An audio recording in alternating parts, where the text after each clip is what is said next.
The man called Sting. The man called Sting.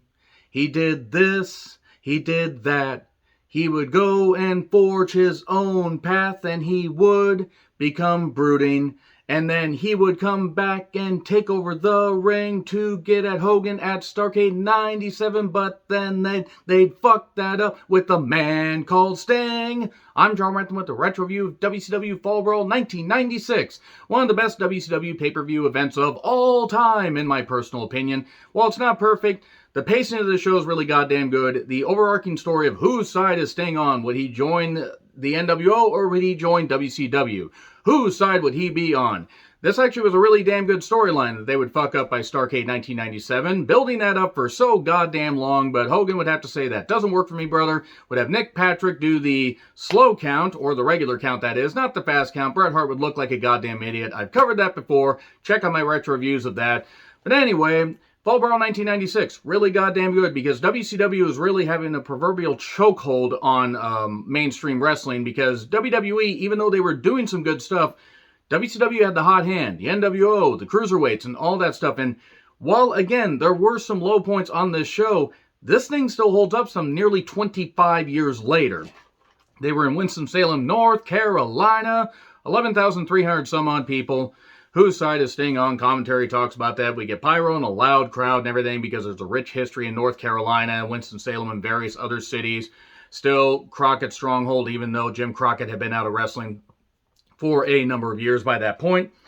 Two rings set up for war games. So, you know, other matches would use the different rings and stuff like that, basically to kind of just divvy things up. Hey, at least it wasn't like when they did the Doomsday Cage at Uncensored 96, which I also retro-reviewed, and that event was painful. So goddamn painful, especially that goddamn main event.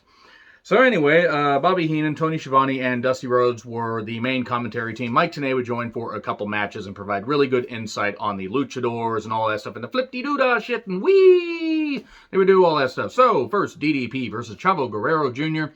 This is all because DDP had been targeting the Guerrero family, especially Eddie Guerrero, because he was the king of the Battle Bowl ring. And Eddie, I can't remember if Eddie was injured or they'd done something, because I know that he faced off against Ric Flair at Hog Wild 96, which, that was something else. But after that, DDP, I believe, had taken Eddie out, and then Chavo would step in, and this is Chavo's first main show pay-per-view appearance, I believe.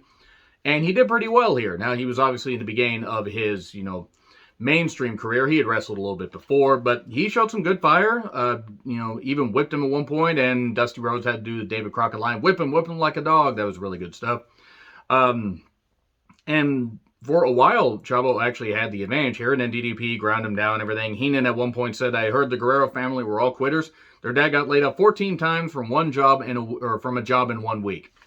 I miss Bobby Heenan. I absolutely miss Bobby. He was so fucking gold. Even when he didn't give a shit in WCW, he was head and shoulders above anyone else on commentary. I mean, Schiavone provided really great moments in WCW and did the best he could, especially calling the last year of WCW. I don't know how he didn't pull all his goddamn hair out. Dusty, I love Dusty. Great talker. I have no goddamn idea what he said on commentary. So anyway, now the closing moments were fast-paced, and Diamond Cutter, 1, 2, 3. Good stuff. Chavo looked impressive, and DDP got the win. Then would become a babyface like just shortly after this, because he was a clear-cut heel, but then they would decide to kind of switch him, and he would be the first man to really get any kind of backlash against the NWO when he, I think it was in the Superdome, he would hit a Diamond Cutter on Scott Hall, and then Kevin Nash would tumble over and hit a table and therefore tear his quad. If you think that's the only Kevin Nash joke I'm going to make, you don't know me very well. So anyway, Harlem Heat, Sherry, and Rob Parker are surfing the information superhighway. Thank you to CompuServe. By the way, this is back when the internet was really in its infancy. And everybody was whining on the internet, but it was in chat rooms, and the download time was really goddamn, long, so nobody really could get their words out that quick. That being said, those laptops, seriously, they were registered as lethal weapons in at least 15 states. Also just funny to see that collection of people surfing the information superhighway. So anyway, Gene Okerlund was a special report on the NWO, takeover and everything, the attack, all the stuff they'd done from the Hall Nash arrivals in that order, and then, Bash at the Beach 96, and just them, getting the WCW title, rechristening it the NWO World Heavyweight Championship, and doing a lot of really good stuff. Hyping up all this, hyping up, when Sting attacked Lex Luger in the ring. That was kind of bold to do that kind of stuff, but it was Sting attacking. I'm doing this in quotations, by the way, because if you're unfamiliar either with WCW or the storyline at the time, and if you're familiar with WCW but you're not familiar with the storyline, then I feel bad for you. But I'm not knocking. This basically was NWO's way to drive a wedge and say, we got Sting, we got the icon. It wasn't. It was a guy named Jeff Farmer that they dressed up to look like Sting. And to be fair, at first glance, kind of close. I mean, at least for a bit. And apparently he did really well in Japan after this. But this was a way, I think it was the Nitro just before. So this was fresh in everybody's minds. So everybody was thinking, what the hell is Sting doing? Why would Sting attack Lex Luger, his best friend, even though Sting had been for months and months and months from the very beginning of Nitro all the way through the end trying to get through to Sting, or trying to get through to Sting, trying to get through to Sting. Stingception. No, he was trying to get through to Luger and stop him from being part of the Dungeon of Doom, which, to be fair, if you want to get anybody away from the Dungeon of Doom, nobody would blame you. So anyway, very well done special report, all good stuff. And then Scott Norton took on Ice Train with Teddy Long. It's a submission match. Now, they had a match that was of some renown. Okay, it existed on Hog Wild 96, and Scott Norton won that. It wasn't a masterpiece, but Scott Norton was never known for putting on masterpiece matches. What did he do? He brawled, and he could do some really good shit, but he was a powerhouse, a brick house, a goddamn solid slab of beef that could throw you around and probably could throw people around still even now. And tremendously over in New Japan. I did like at one point they teased Teddy Long doing a towel spot, and Bobby Heenan said Teddy's not going to throw in the towel. He just keeps that so he can shine his head. It's like I'm trying to do a mixtape there. So anyway, it wasn't very good. It wasn't horrible, but it was just there. It was definitely a come down from the previous match. Full Nelson, and Ice Train wins for whatever goddamn reason. Nothing against Ice Train, but they would try with him for a number of years. Then he would be M.I. Smooth. He would be the limo driver and stuff like that, and would cut promos that certainly existed. And I don't know what happened to Ice Train after this. I genuinely don't know. I don't know what happened to him after WCW. So anyway, Conan with Jimmy Hart took on Juventud Guerrero, AAA Heavyweight Championship. Conan said, Hoovy, fuck your ankles, I'm going to throw you over the top. He probably said, by using a whole bunch of phrasing, I think Arrivederci, I think is what he said. I know what the hell he said, but it's all for fun. Jimmy Hart at one point even said, Viva la raza. I don't know why. Jimmy Hart saying that was so goddamn funny, but it just was. Jimmy Hart also looks exactly the same, and he's almost 80.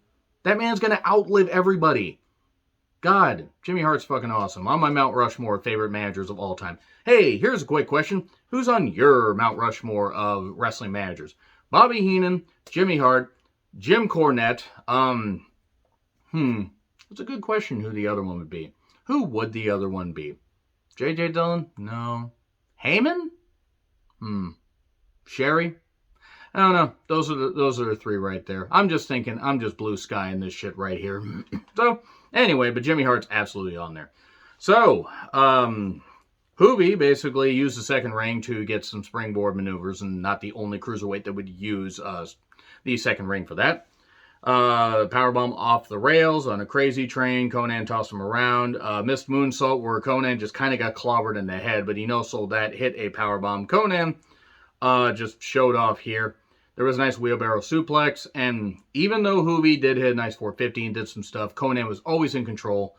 Hit the power drop, basically just like a variation of Splash Mountain Bomb off the top. 1, 2, 3. And retains the championship. Then Chris Benoit versus Chris Jericho. Battle of the Canadian Wrestling Family Men. Where one guy would get his family in a proverbial chokehold just over 10 years later. While Chris Jericho would be donating money to a goddamn piece of shit, and his wife and mother-in-law would be part of the insurrection attempts on January 6th. And no, I don't care if this happened in 96. I don't forget that. I'm not going to forget that. And Jericho deserves to be poked and prodded repeatedly until he admits he's a fucking idiot, and so's his goddamn wife. First name, lots of numbers, and his stupid mother-in-law. And I feel bad for the kids. The kids have had to suffer enough from having to hear their dad do his singing and everything. Hopefully the kids grow up to be more intelligent. I mean, they won't really have to try hard. They just have to not sing badly, not be a goddamn, stupid fuck supporter, and also not be a bloated beanbag chair in leather pants trying to wrestle. So anyway, back to this. I can't objectively watch a Chris Benoit match anymore, even though I recognize one of the best of all time. Seriously, he murdered his wife and child. I mean, come on. Like, that automatically disqualifies you. I don't care if your brain is Swiss cheese or whatever. And some of the commentary lines don't age too well here. The crowd did cheer Benoit wildly. Benoit hung him up on the top rope, clearly practicing for 2007 in June. Back suplex for 3. Very nice maneuver and very well wrestled match. But again, Benoit.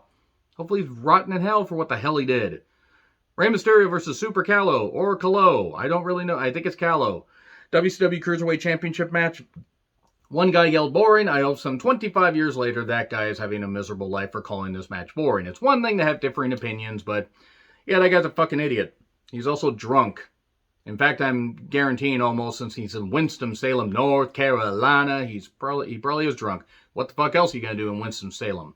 Anybody's been in Winston-Salem? Is there shit to do? Was there shit to do in 96? Is there shit to do now? Answers in the comments, please. Heenan to Dusty. Dusty, don't ever think that you don't need an interpreter. He's not wrong, because I had a hard time understanding a lot of Dusty's commentary.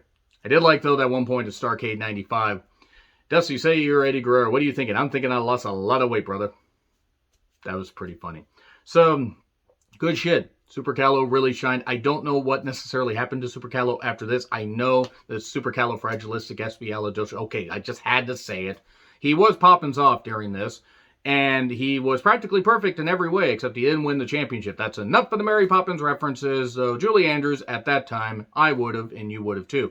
So, moving on from that, and the fact that I probably creeped everybody out right there, including myself, he did some really, really good shit here, and Ray had to keep battling back from underneath, and Ray has been lunging his taint at his opponents for the last 25 some odd years. And let me tell you right now, when a man lunges his taint at you, you are going to go down, you are going to stay down, and you can either enjoy it or accept it. Okay, this is weird. Ray ends up diving outside, and then does a double springboard from one ring into the next end. Hurricanrana, 1, 2, 3. That's my attempt to sound cultural, even though Hurricanrana, it with any kind of accent, sounds like me, basically struggling to say anything proper. Rey Mysterio wins. Super Callow does some more appearances in WCW, but did he appear on any other pay-per-view? I'm sure he did well in Mexico after this. So anyway, Nasty Boys took on the Harlem Heat with Sherry in leather. My goodness, Sherry in leather. Absolutely. And Colonel Rob Parker, WCW Tag Title match. Why were the Nasty Boys given so many Tag Team Championship opportunities? I'm sorry, that's a Vince McMahon line. I've watched too much current WWE. Why were they given so many title shots? Genuine question. Because it's not that they were bad. Sure, they were over for a while. They were champions a couple times. But honestly, by 1996, the Nasty Boys weren't exactly polished. I mean, they were never polished. They were never really that good. But they were over. The crowd was chanting for them. Harlem Heat being the heels, a little bit weird considering they would kind of become de facto faces right at Halloween Havoc 96, which I may also retro-review. I don't know. I'm not going to do any of these watch-alongs, or not watch-alongs, but like rewatching of the entire time period because I simply don't have time. I'm currently reviewing the rest of the Invasion angle, and maybe we'll review the next month after, but I just simply am not going to have enough time. I'm just going to have to stick to the pay-per-views. But this is pretty good stuff. At one point, Pile Driver. Nasty Boys did a move. I don't know why Heenan popped like that. Sherry got chased around and everything. Again, Sherry in leather, who would not want to be right near her. Sensational Sherry. Glad she got in the Hall of Fame before she ended up, unfortunately passing away, I believe just a few weeks before Chris Benoit. But at least Sherry was a good person. So anyway, now Knobbs had the match won, and then he got Kane to the head. He can and he will fall down for the pin. 1, 2, 3. Fall Brawl merch plug. That's hard to say. You get a t-shirt for $19.95, plus $5.95 shipping and handling. At least you could have, except the phone number is no longer active. I'm glad that they put the phone numbers no longer active for the hotline. 1-900-909-9900. Kid, $1.49 a minute. Kids, get your parents' permission before calling. And also a phone number and stuff no longer active for this. Because otherwise, I might have wanted to try to order shit or find out about rumors from 1996. Seriously.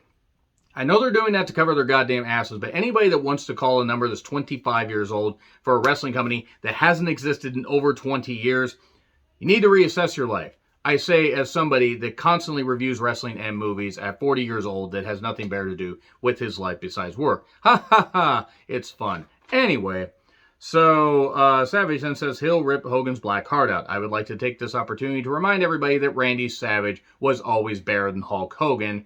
And I wish Randy Savage was still here, and I wish Hogan wasn't. So anyway, Randy Savage took on the Giant, a jump start, and Savage was like, I'm going to beat this guy down. And then Giant's like, boom, boom. He just keeps beating him down. At one point, Savage comes back, slams the Giant, goes for the cover after the elbow, but then Hogan appearing way over here. So far over there, I actually could see the goddamn ocean, except that's my house, so never mind. But it's not like, Sarah Palin. I can see Russia from my backyard. So anyway, he sees Hogan. He's like, I'm so irritated with Hogan. I could get the cover, but I'm going to run over here for an obvious trap. And then I'm going to get beat down by Savage, Savage is going to get beaten down by the NWO Savage, by Hall and Nash. And then the Giant's going to distract Nick Patrick, which, to be fair, Nick Patrick can't do a fast count, so why the hell would they think that they would have to do anything? Just show him a shiny object. Just show him a shiny penny. That would distract him clearly. It's nothing against Nick Patrick as a person, but they really made him an effective referee. And so they beat him down, and the Giant wins. We get a Halloween Havoc 96 ad, which I don't remember if I retro-reviewed that last year. If I didn't, I may do it this year. I did a lot. I did 865 videos last year.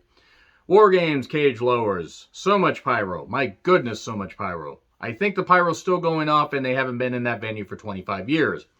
And then Horseman and Luger are talking. Sting shows up. We don't get Shivani saying, it's Sting! But Sting's like, it wasn't me, pulling that Shaggy song. Not Zoinks, but, that one guy that sounded like a mush mouth, whatever the hell he was. And the Horsemen were like, well, we don't believe. Luger's like, I looked you in the eyes. I knew it was you or whatever. Shirt's too tight, Billy. I don't know. Luger never made sense on promos, did he? And it's like, if you don't believe me, then so be it. I love Sobe. Full of sugar, though.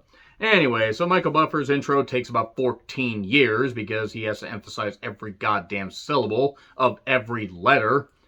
Why did they keep paying Michael Buffer to do the ring announcing? Did it add any? Did Michael Buffer's appearance here add anything to WCW's events? I mean, I know he was a let's get ready to, I'm not going to do that in case of trademark, but let's get ready to ... do the Royal Rumble Shuffle for lunch. So anyway, I don't think his appearances add anything. So we get the NWO team. It's Hogan, Hall, Nash, and a Mystery Man. Thankfully not the movie Mystery Man, because I absolutely hated that. It was a dumpster fire. And Ben Stiller's funny. He just wasn't funny in that. Why was William H. Macy in Mystery Man? Why was Mystery Man? Did you like Mystery Man? Let me know in the comments, please. Team WCW, Flair, Hogan, Arn, and Sting, maybe? No, it's going to be somebody else. Who is it going to be? Whose side is Sting on? Anyway, so the big fight field. Commentary sold the motherfucking hell out of this.